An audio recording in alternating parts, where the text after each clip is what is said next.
माझ्याकडे पिस्तूल असती तर या 6 गद्दारांना गोळ्या घातल्या असत्या, पण माझ्याकडे पिस्तूल नाही. पण माझ्यासमोर आले तर पायातला जोडा काढून थोबाडात मारल्याशिवाय गप्प बसणार नाही, असा संतप्त इशारा ठाकरे सेनेच्या उपजिल्हा प्रमुखांनी दिलाय.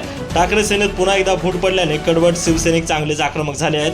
ठाकरे सेनेचे देगलूरचे उपजिल्हा प्रमुख महेश पाटील यांनी अत्यंत आक्रमक प्रतिक्रिया दिली आहे. ज्यांना जायचे त्यांनी जा असे म्हणण्यापेक्षा गद्दारांना तुडू असे आदेश पक्षप्रमुख उद्धव ठाकरे यांनी द्यावेत, असेही महेश पाटील यांनी म्हटलंय.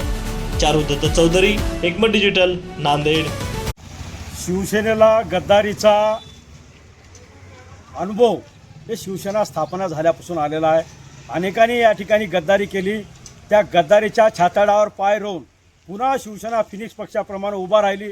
अनेकाला आमदार ज्यांची अवकात नव्हती, ज्यांची कवडीची किंमत नव्हती, अशाला शिवसेना प्रमुखाच्या आशीर्वादानं शिवसेनेनं आमदार केलं, खासदार केलं, मंत्री केलं, संत्री केलं.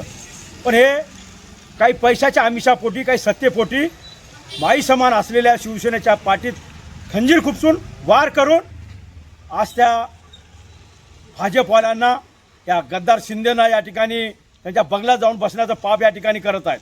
नुकतंच कालच 6 शिवसेनेचे खासदार जे नुकतंच झालेल्या निवडणुकीमध्ये माननीय पक्षप्रमुख माजी मुख्यमंत्री उद्धवसाहेब ठाकरेच्या सहानुभूतीच्या लाटेवर, मोदी आणि अमित शहाच्या ध्येयधोरणाच्या विरोधात, शिंदेच्या विरोधात, फडणवीसच्या विरोधात या ठिकाणी सहानुभूतीच्या लाटेवर निवडून आले.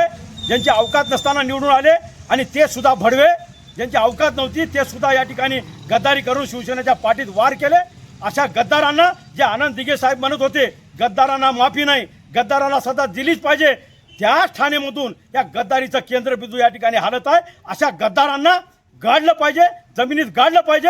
जर यदा कदाचित माझ्या हातामध्ये जर माझ्याजवळ जर पिस्तूल राहिली असते, मी माझ्या कुटुंबाचा पर्वा न करता, माझ्या घरदाराचा पर्वा न करता या सगळ्या गद्दारांना एका लाईनीमध्ये उभा करून सगळ्यांना या ठिकाणी ठार केलं असतं आणि या गद्दाराला याच महाराष्ट्राच्या, या संतांच्या भूमीच्या मातीमध्ये गाडलो असतो. पण दुर्दैवानं माझ्यापाशी आज या ठिकाणी पिस्तूल नाही.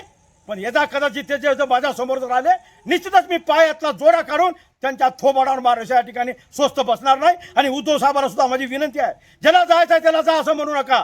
ज्यांना जातील त्याला या ठिकाणी तुडवा, गाडा असं तुम्ही आदेश द्या. बस झाला आता. यापुढे गद्दारी सहन केली जाणार नाही. यापुढे जे यापूर्वी जे झालं ते झालं.